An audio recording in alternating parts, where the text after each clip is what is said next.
Hi all, അസ്സലാമു അലൈക്കും, നമസ്കാരം. It's me Raihana Jafar. Welcome back to my channel. ഇന്നത്തെ നമ്മുടെ റെസിപ്പി നല്ലൊരു ബീഫ് ബിരിയാണിയുടെ റെസിപ്പിയാണ് കേട്ടോ. നല്ല ഈസി ആയിട്ടുള്ള ബീഫ് ബിരിയാണിയാണ്. ഈ ഒരു പെരുന്നാളിന് നമുക്ക് എല്ലാവർക്കും ഉള്ളിയത്തിൻ്റെ ഇറച്ചിയൊക്കെ ഇട്ടിട്ടുണ്ടാവുമല്ലോ അല്ലേ. അപ്പോൾ അത് വെച്ചിട്ട് നല്ലൊരു ബീഫ് ബിരിയാണിയാണ് ഇന്ന് ഉണ്ടാക്കിയെടുക്കുന്നത്. അപ്പോൾ ഞാൻ എൻ്റെ അനിയത്തിയുടെ വീട്ടിലേക്ക് വന്നതാണ് കേട്ടോ. അപ്പോൾ അവിടെ നിന്നാണ് ഈ ഒരു വീഡിയോ എടുക്കുന്നത്. അപ്പം അതിൻ്റേതായിട്ടുള്ള കുറച്ച് പ്രശ്നങ്ങളൊക്കെ ഉണ്ട് കേട്ടോ. കാരണം എൻ്റെ അടുത്ത് ട്രൈപോഡൊന്നും എടുത്തിട്ടില്ലായിരുന്നു. അപ്പോൾ നേരെ ഫോണ് കൈ പിടിച്ചിട്ടെടുത്ത വീഡിയോ ആണ്. അപ്പോൾ കുറച്ച് ജെർക്കിംഗ് ഒക്കെ ഉണ്ട് കേട്ടോ. അപ്പോൾ ഓക്കെ, നമുക്ക് നേരെ വീഡിയോയിലേക്ക് പോകാം. നല്ല ഈസി ആയിട്ടുള്ളൊരു ബീഫ് ബിരിയാണിയാണ് കേട്ടോ.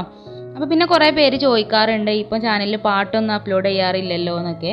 അപ്പോൾ നമുക്ക് ഇന്നത്തെ വീഡിയോയിൽ നമുക്ക് നല്ല പാട്ടും ബീഫ് ബിരിയാണിയൊക്കെ ഉണ്ടാക്കുന്നതും പാട്ടും ഒക്കെ ആയിട്ട് അങ്ങനെ പോവാട്ടോ. അപ്പോൾ ആദ്യം തന്നെ നമ്മൾ ഇതിലേക്ക് സവാള ഫ്രൈ ചെയ്തിട്ടാണ് ചേർത്തെടുക്കുന്നത്. അപ്പോൾ സവാള ഫ്രൈ ചെയ്യാൻ വേണ്ടിയിട്ട് ഞാൻ ഇവിടെ ഒരു പാനിൽ എണ്ണ കൊഴിച്ച് ചൂടാക്കിയിട്ടുണ്ടെങ്കിൽ നല്ല ഗോൾഡൻ കളർ ആവുന്നത് വരെ നമുക്ക് ഈ സവാള ഒന്ന് ഫ്രൈ ചെയ്തെടുക്കാം കേട്ടോ. അപ്പോൾ ഈ ഒരു ഈ സവാള ഒന്ന് ഫ്രൈ ചെയ്ത് വരുമ്പോഴേക്ക് നമുക്ക് നമ്മളെ പാട്ടിൻ്റെ ഒരു 2 വരി ഒന്ന് മൂളാട്ടോ. അല്ലാഹ് റസൂലിനെയും കഴിച്ചെനിക്കെല്ലാത്തിനും സഖിയാണോരേ, എന്തെന്നാവരിൽ അഖിയായ സുന്ദരമാനിതമാരരേ. പാട്ടൊക്കെ 2 വരി പാടിയപ്പോഴേക്ക് നമ്മുടെ റൈസ് വെക്കാനുള്ള വെള്ളം തെളിച്ചിട്ടുണ്ടായിരുന്നു. അപ്പോൾ അതിലേക്ക് നമ്മുടെ സ്പൈസസൊക്കെ ചേർത്ത് കൊടുത്തതിന് ശേഷം നമ്മൾ റൈസ് ഇട്ട് കൊടുക്കുകയാണ്. ഇനി ഇത് നന്നായിട്ടൊന്ന് ഇളക്കി ഇതിലേക്ക് ആവശ്യത്തിനുള്ള ഉപ്പും നെയ്യൊക്കെ ഒഴിച്ച് കൊടുത്തതിന് ശേഷം മൂടി വെച്ചിട്ട് നമ്മൾ റൈസ് ഒന്ന് വേവിച്ചെടുക്കുകയാണ്. റൈസ് നമ്മൾ നെയ്ച്ചോറ് വേവിക്കുന്ന പോലെ നെയ്ച്ചോറാക്കിയിട്ട് ഇട്ട് കൊടുക്കുകയാണ് കേട്ടോ ചെയ്യുന്നത്. അപ്പോൾ അതിന് വേണ്ടിയിട്ട് നമുക്കിതൊന്ന് മൂടി വെക്കാം. ഇപ്പോൾ ഇതാ അവിടെ സവാളൊക്കെ നന്നായിട്ട് ആ ഒരു പാട്ടൊക്കെ പാടി കഴിഞ്ഞപ്പോഴേക്ക് സവാളൊക്കെ നന്നായിട്ട് ഫ്രൈ ആയി വന്നിട്ടുണ്ട്. ഇനി നമ്മൾ ബീഫ് വേവിച്ച് വെച്ചിട്ടുണ്ടായിരുന്നു ആദ്യം കുക്കറിൽ. അപ്പോൾ ഈ ബീഫ് വേവിച്ച് വെച്ചിട്ടുള്ള ഈ ഒരു കുക്കറിൽ തന്നെയാണ് നമ്മൾ മസാല ഉണ്ടാക്കിയെടുക്കുന്നത്.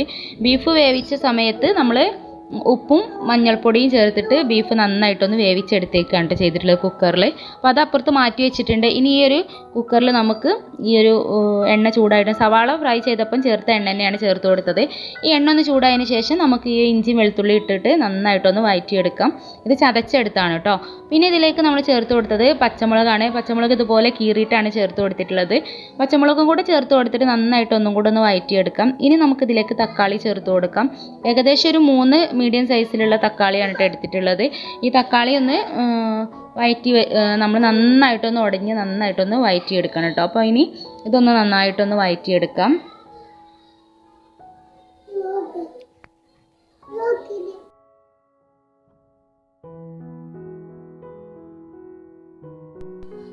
അപ്പോൾ തക്കാളി നല്ല രീതിയിൽ ഉടഞ്ഞു വന്നിട്ടുണ്ട്. ഈ സമയത്ത് നമുക്ക് ഇതിലേക്ക് മസാലപ്പൊടികളൊക്കെ ചേർത്ത് കൊടുക്കാം. ഞാനൊരു 1/2 സ്പൂൺ മഞ്ഞൾപ്പൊടി, അതേപോലെ ഒരു 1.5 സ്പൂണോളം കുരുമുളക് പൊടി. ഇതിലേക്ക് ഇനി നമ്മൾ മുളക് പൊടി ചേർത്ത് കൊടുക്കുന്നില്ല കേട്ടോ. അപ്പോൾ കുരുമുളക് പൊടിയാണ് ചേർത്ത് കൊടുത്തത്. കുരുമുളക് പൊടി ചേർത്ത് കൊടുക്കുക. പിന്നെ അതുപോലെ തന്നെ ഒരു 2 സ്പൂണോളം മല്ലിപ്പൊടി, പിന്നെ ഒരു 2.5 സ്പൂണോളം ഗരം മസാലപ്പൊടി ചേർത്ത് കൊടുത്തിട്ടുണ്ട് കേട്ടോ. ഈ ഗരം മസാലപ്പൊടി ഇവിടെ വീട്ടിൽ കടയിൽ നിന്ന് വാങ്ങിയ പൊടി ആയതുകൊണ്ട്, റെഡിമെയ്ഡ് പൊടി ആയതുകൊണ്ട് അത്ര ഒരു ടേസ്റ്റ് തോന്നുന്നില്ല, അത്ര ഒരു സ്മെല്ലും കാര്യമൊന്നുമില്ല. ഞാൻ പിന്നെ ഗരം മസാലപ്പൊടി നമ്മൾ വീട്ടിൽ തന്നെ ഉണ്ടാക്കിയെടുത്ത പൊടിയായിരുന്നു. അത് നല്ല പൊടിയാണ് കേട്ടോ.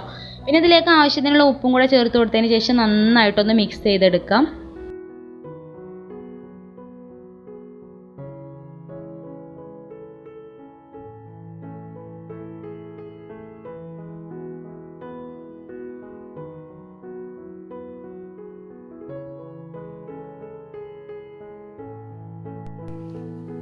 ഇനി ഇതിലേക്ക് നേരത്തെ ഫ്രൈ ചെയ്തെടുത്ത് വെച്ചിട്ടുണ്ടായിരുന്ന സവാള ഒന്ന് ചേർത്ത് കൊടുക്കുകയാണ്. സവാളയും കൂടെ ചേർത്തിട്ട് നന്നായിട്ടൊന്ന് മിക്സ് ചെയ്തെടുക്കണം കേട്ടോ.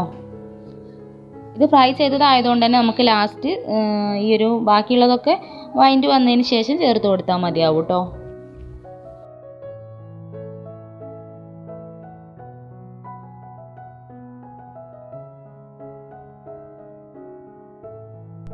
ഇപ്പോൾ ഇത് നന്നായിട്ട് മിക്സ് ചെയ്തെടുത്തിട്ടുണ്ട്. ഇനി ഇതിലേക്ക് നമ്മൾ നേരത്തെ വേവിച്ച് വെച്ചിട്ടുണ്ടായിരുന്ന ബീഫ് ഒന്ന് ആ ഒരു വെള്ളത്തോട് കൂടി തന്നെ ചേർത്ത് കൊടുക്കുക കേട്ടോ. വെള്ളമൊന്നും ചേർക്കാതെ വേവിച്ചതായിരുന്നു, ഇതിൽ നിന്ന് തന്നെ ഇറങ്ങിയിട്ടുള്ള വെള്ളമാണ്. അപ്പോൾ ഇത് നമുക്ക് ഇതും കൂടെ ചേർത്ത് കൊടുത്തതിന് ശേഷം നന്നായിട്ട് മിക്സ് ചെയ്തെടുക്കുക കേട്ടോ. മിക്സ് ചെയ്തതിന് ശേഷം നമുക്കിതിലേക്ക് മല്ലിച്ചപ്പൊക്കെ ഒന്ന് ചേർത്ത് കൊടുക്കണം. ഇനി ഇതിലേക്ക് തൈരാണ് ചേർത്ത് കൊടുക്കുന്നത്. തൈര് നമുക്ക് ഏകദേശം ഒരു 1/4 കപ്പോളം തൈര് ഞാൻ ചേർത്ത് കൊടുത്തിട്ടുണ്ട്. അപ്പോൾ നല്ല പുളിയുള്ള തൈരാണെന്നുണ്ടെങ്കിൽ തൈര് നിങ്ങൾക്ക് ആവശ്യത്തിന് കുറച്ച് ചേർത്ത് കൊടുത്താൽ മതി.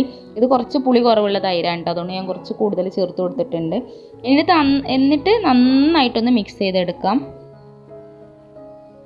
അതാ നമ്മുടെ മസാല ഏകദേശം റെഡി ആയിട്ടുണ്ട്. ഇനി ഇതിലേക്ക് നമുക്ക് കുറച്ച് മല്ലിച്ചപ്പും പുതിനയിലും കൂടെ ചേർത്ത് കൊടുക്കണം. മല്ലിയില കുറച്ച് കൂടുതൽ ചേർത്ത് കൊടുക്കുമ്പോഴാണ് നമ്മുടെ ബിരിയാണിക്ക് കുറച്ച് കൂടുതൽ ടേസ്റ്റ് വരിക കേട്ടോ. അങ്ങനെ മല്ലിച്ചപ്പും പുതിനയിലും കൂടെ ചേർത്ത് കൊടുത്തു. ഇനി ഇതും കൂടെ നന്നായിട്ട് നമുക്കൊന്ന് മിക്സ് ചെയ്തെടുക്കാം. ഇതും കൂടെ മിക്സ് ചെയ്തെടുത്തതിന് ശേഷം ഇതിൻ്റെ മുകളിലായിട്ട് ലാസ്റ്റ് നമുക്ക് കുറച്ചും കൂടെ ഗരം മസാല ഒന്ന് ഇട്ട് കൊടുത്തതിന് ശേഷം ഇത് മൂടി വെച്ചിട്ട് നമുക്കൊന്ന് മാറ്റി വെക്കാം. ഇനി നമുക്ക് ബിരിയാണി ദം ചെയ്യാൻ പോവുകയാണ്. അപ്പോൾ നേരത്തെ വേവിച്ച് വെച്ചിട്ടുണ്ടായിരുന്ന റൈസ് ഞാൻ ഈ ഒരു പാത്രത്തിൽ നിന്ന് മാറ്റി ഇതിലേക്ക് തന്നെയാണ് ദം ചെയ്തെടുക്കുന്നത്. അപ്പോൾ ഇതിലേക്ക് ഞാൻ ആദ്യം മസാല നമ്മളൊന്ന് ഉണ്ടാക്കി വെച്ചിട്ടുള്ള മസാല താഴെ ഇട്ട് കൊടുത്തിട്ടുണ്ട്. നിങ്ങൾക്ക് വേണമെന്നുണ്ടെങ്കിൽ ലെയറായിട്ട് ഇട്ട് കൊടുക്കാം. ഞാൻ അങ്ങനെ ചെയ്യുന്നില്ല. അങ്ങനെ ചെയ്യുമ്പോൾ അതിൻ്റെ നീരൊക്കെ ഒന്ന് ഈ റൈസിലേക്ക് ഇറങ്ങുമ്പോൾ കുട്ടികൾക്ക് അത്ര ഇഷ്ടപ്പെടുന്നില്ല. അതുകൊണ്ട് ഏറ്റവും താഴെയായിട്ട് മസാല ഇട്ട് കൊടുത്തതിന് ശേഷം അതിന് മുകളിലായിട്ട് നമ്മൾ വേവിച്ച് വെച്ചിട്ടുള്ള റൈസ് ഇട്ട് കൊടുക്കുകയാണ്.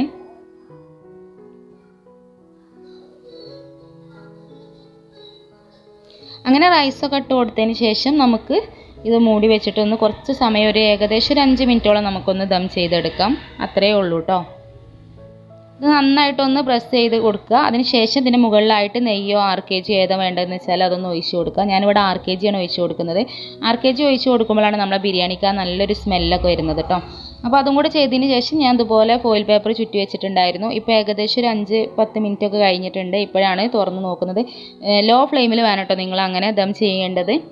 അതിനുശേഷം നമുക്കിത് തുറന്ന് നോക്കാം. ഇപ്പോൾ ദാ നമ്മുടെ ബീഫ് ബിരിയാണി നല്ല സൂപ്പറായിട്ട് ഇവിടെ റെഡി ആയിട്ടുണ്ട്. ഇനി നമുക്കിത് വിളമ്പാട്ടോ. അപ്പോൾ രാത്രിയാണ് ഞങ്ങൾ കഴിക്കാൻ വേണ്ടിയിട്ട് പോവുകയാണ്. അപ്പോൾ ഇത് നന്നായിട്ടൊന്ന് മിക്സ് ചെയ്തതിന് ശേഷം നമുക്കൊരു പാത്രത്തിലേക്ക് സെർവ് ചെയ്യാം. അപ്പോൾ ഓക്കെ, ഇത്രയേ ഉള്ളൂ കേട്ടോ ഇന്നത്തെ വിശേഷങ്ങൾ. അപ്പോൾ നമുക്ക് ബാക്കി പാട്ടും കൂടെ കംപ്ലീറ്റ് ചെയ്യാം അല്ലേ. അല്ലാഹ് റസൂലിനെയും കഴിച്ചെനിക്കെല്ലാത്തിനും സഖിയാണോരേ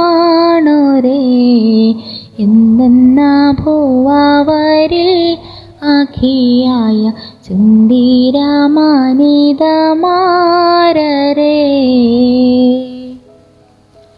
മുല്ലമാലർ മുത്താഴിച്ചുള്ള ഭംഗി മങ്കീഷത്തോടെയാഴുള്ള തങ്കി വല്ലാഹി എൻ്റെ മനസ്സും കാലങ്കി ഓമനയിൽ മുമ്പുള്ളോർമ്മ പൂതുങ്കി കണ്ണീർ ചൊലിഞ്ഞു വലഞ്ഞു നോയിടൈത്തേനേ ഉള്ളം കാലങ്കിടൈത്തേനേ അല്ലാഹ് റസൂലിനെയും കഴിച്ചെനിക്കെല്ലാത്തിനും സഖിയാണോരേ എന്തെന്നാ ഭൂവാവരിൽ ആഖിയായ സുന്ദരമാനിതമാരരേ. അപ്പോൾ ഇത്രയേ ഉള്ളൂ ഇന്നത്തെ വീഡിയോ. നിങ്ങൾക്ക് ഇഷ്ടപ്പെട്ടിട്ടുണ്ടെങ്കിൽ ലൈക്ക് ചെയ്യുക, കമൻറ്റ് ചെയ്യുക. നിങ്ങളുടെ അഭിപ്രായം എന്തായാലും കമൻറ്റ് ബോക്സിൽ എഴുതി അറിയിക്കട്ടെ. അപ്പോൾ ഓക്കെ, അടുത്ത നല്ലൊരു ഷെയർ വീഡിയോയിൽ കാണാം. Okay, tata bye.